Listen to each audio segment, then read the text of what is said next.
5:17 hours Strait of Hormuz, 38 nautical miles southeast of Bandar Abbas. The USS Abraham Lincoln Carrier Strike Group maintains station keeping in international waters. Her escorts arranged in defensive picket formation across 12 square miles of dark Persian Gulf surface. Pre-dawn thermal imaging reveals fishing dhows returning to port, their engine signatures consistent with commercial traffic patterns observed for 3 consecutive weeks. Then the radar picture changes. The Anleaf PY-1D phased array radar aboard. The Arleigh-Burke-class destroyer USS Porter registers 63 distinct surface contacts accelerating from Iranian coastal positions. Speed, 42 knots. Formation, coordinated attack pattern convergence. Range, 27 nautical miles in closing. The scale becomes immediately apparent to the tactical action officer in the destroyer's Combat Information Center. This is not harassment. This is a coordinated assault by the Iranian Revolutionary Guard Corps' Navy, employing Boghammer-class speedboats and Chinese-manufactured Bladder Runner interceptors armed with rocket-propelled grenades, heavy machine guns, and anti-ship crews. Missile launchers. Each vessel carries a 6-man crew trained in swarm tactics doctrine, developed specifically to exploit perceived vulnerabilities in American carrier defense architecture. The threat board illuminates red across 16 separate tracks. USS Abraham Lincoln sounds general quarters. 5,300 sailors race to battle stations across 5 warships. The American response clock begins at 5:19 hours, the strike. Group commander authorizes weapons-free status within established rules of engagement. Communications channels flood with challenge warnings, broadcast on international maritime frequencies in English and Farsi. Iranian boats do not alter course. USS Porter and her sister destroyer USS Preble maneuver to screen positions forward of the carrier, establishing overlapping engagement zones. The cruiser USS Lake Champlain activates fire control radar locks on priority targets. Range, 22 nautical miles. Closure rate, 1 nautical mile every 90 seconds. 4 MH-6 OR Seahawk helicopters launch from Abraham Lincoln's deck, equipped with a GM-114 Hellfire missiles and Mark 54 torpedoes. The tactical countdown accelerates at 5:23 hours. Iranian boats cross the 18 nautical mile threshold. Lead elements break into 3 assault groups, executing textbook Revolutionary Guard swarm doctrine designed to saturate defensive systems through numerical superiority. The center group vectors directly toward Abraham Lincoln. Flanking groups arc wide, attempting envelopment maneuvers that would compress reaction timelines. USS Lake Champlain achieves targeting solutions on 11 contacts. The cruiser's vertical launch cells open. 2 RIM-66 standard surface-to-surface missiles ignite, streaking across morning darkness at Mach 2.5. Time to impact, 47 seconds. The first Iranian boat disintegrates in a fuel vapor explosion visible 18 miles away. Secondary detonations cascade as munitions cook off. The second missile impacts 3 seconds later, vaporizing a Bladder Runner carrying 4 C-802 anti-ship missiles. Burning wreckage spreads across 800 meters of water. 58 hostile contacts remain at 5:26 hours. Engagement range collapses to 12 nautical miles. The Seahawk helicopters achieve firing positions at 2,000 feet altitude, 3 miles ahead of the Carrier Strike Group defensive perimeter. Lead helicopter designates targets using advanced targeting forward-looking infrared. Hellfire. Missiles release in pairs. Precision guidance systems track heat signatures from overstressed marine engines, pushed beyond manufacturer specifications. 4 impacts in 14 seconds. 4 Iranian boats cease to exist. Thermal bloom saturates infrared sensors as aviation fuel ignites in spectacular fireballs that climb 300 feet above sea level. Fragments of fiberglass hulls and human remains scatter across widening debris fields. The attack formation wavers but does not break. Revolutionary Guard commanders aboard trailing boats drive their crews forward with ideological fervor documented in intercepted communications. 54 hostile contacts remain at 5:29 hours. The tactical picture deteriorates. Iranian boats enter the 9 nautical mile envelope where American defensive doctrine transitions from long-range missile engagement to medium-range gun systems. USS Porter and USS Preble rotate to unmask their Mark 45 5-inch naval guns. Fire. Control computers generate engagement sequences, prioritizing boats carrying visible anti-ship missile launch tubes. The first salvo thunders across the water. 5-inch high explosive shells impact at 1-second intervals, 3 direct hits. One Iranian boat breaks apart amidships, her keel snapping from hydrostatic shock. Another loses her entire bow section, capsizing in 4 seconds. The third erupts as an RPG magazine detonates sympathetically. Secondary explosions shred 2 adjacent boats caught in the fragmentation pattern. Casualty count: 5 boats destroyed, 3 damaged and dead in the water. 46 hostile contacts remain at 5:33 hours. Iranian forces reach the critical 5 nautical mile boundary. This range represents the decision threshold where swarm tactics transition from theoretical threat to existential danger.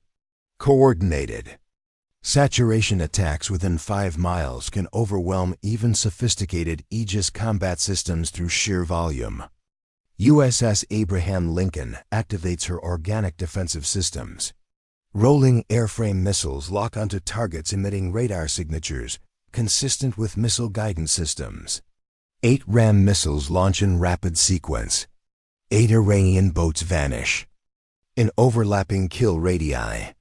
The destroyer screen intensifies gun engagement, firing for effect at cyclic rate.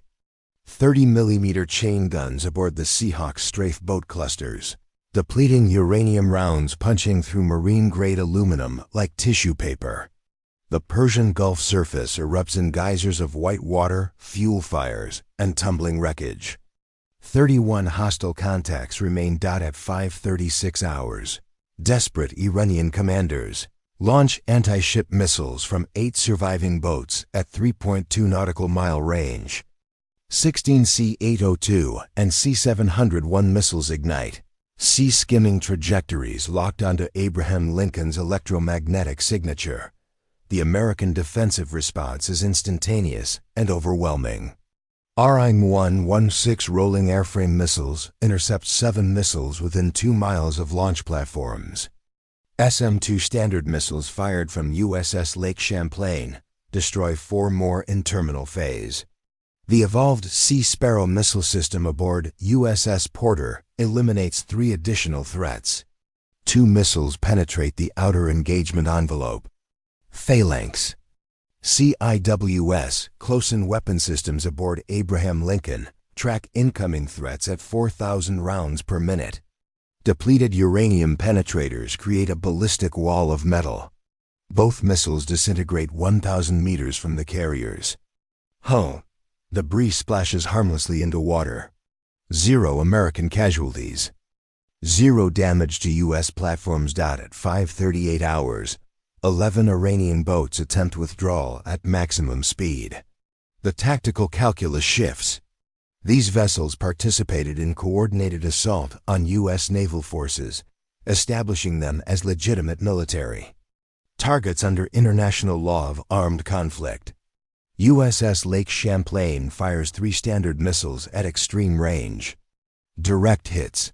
8 boats remain, scattering in uncoordinated retreat. The Seahawks pursue, Hellfires eliminating 5 additional contacts. 3 Iranian boats escape into Iranian territorial waters.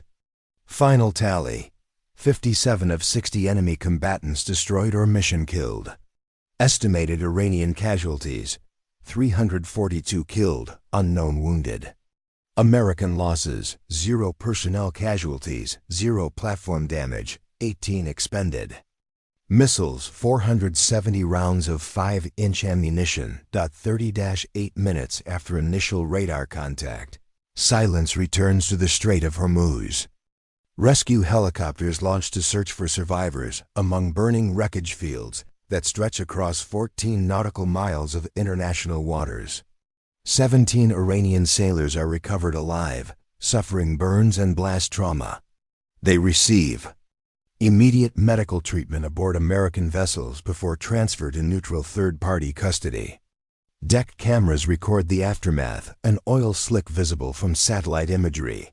Floating debris including life jackets stenciled with Revolutionary Guard markings, and the complete absence of organized Iranian naval presence.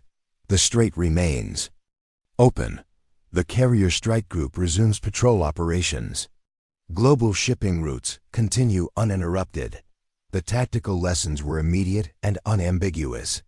Iranian swarm doctrine, refined through decades of asymmetric warfare theory, failed catastrophically when confronted with integrated multi-domain naval defense. Numerical superiority proved irrelevant against sensor fusion technology linking satellite reconnaissance, airborne early warning, ship-based Aegis radar, and helicopter targeting systems into a unified kill chain. The engagement demonstrated that modern American carrier strike groups possess layered defensive capabilities specifically designed to defeat exactly this threat profile.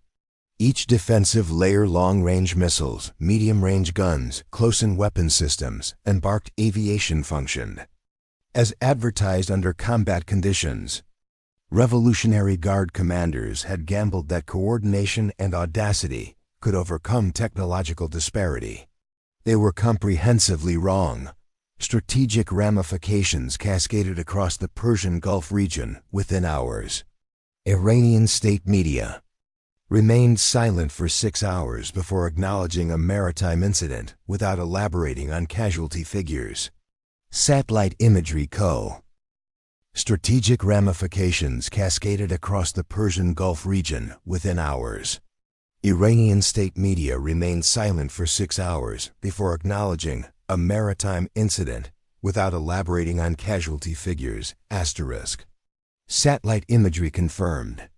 Revolutionary Guard naval bases in Bandar Abbas and Bushehr, operating at significantly reduced activity levels for 72 hours following the engagement. Intelligence assessments indicated Iranian naval leadership conducting immediate tactical reviews, reassessing core doctrinal assumptions about blue water force projection. Regional shipping insurance rates, which had spiked 23% during preceding tensions, dropped to baseline levels within 4 days.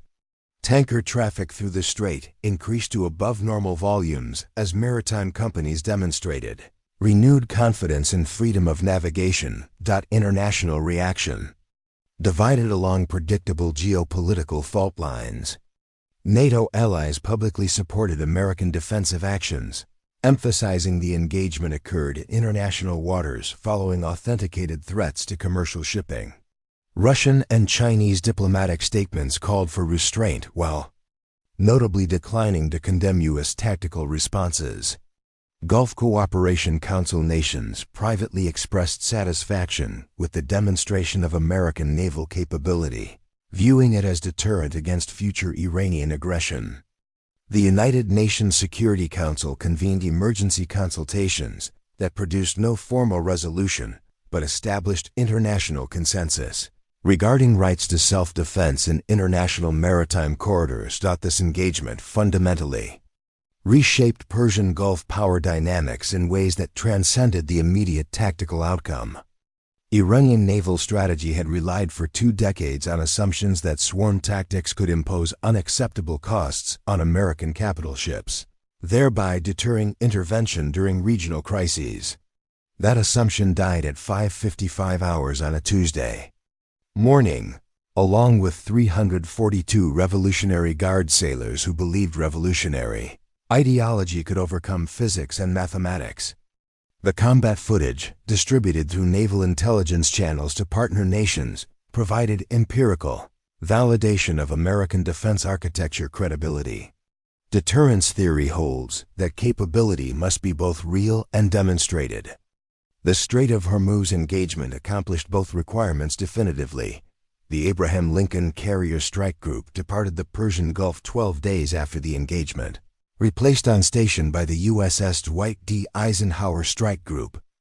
According to normal deployment rotations, Iranian naval forces conducted no harassment operations during the transition period.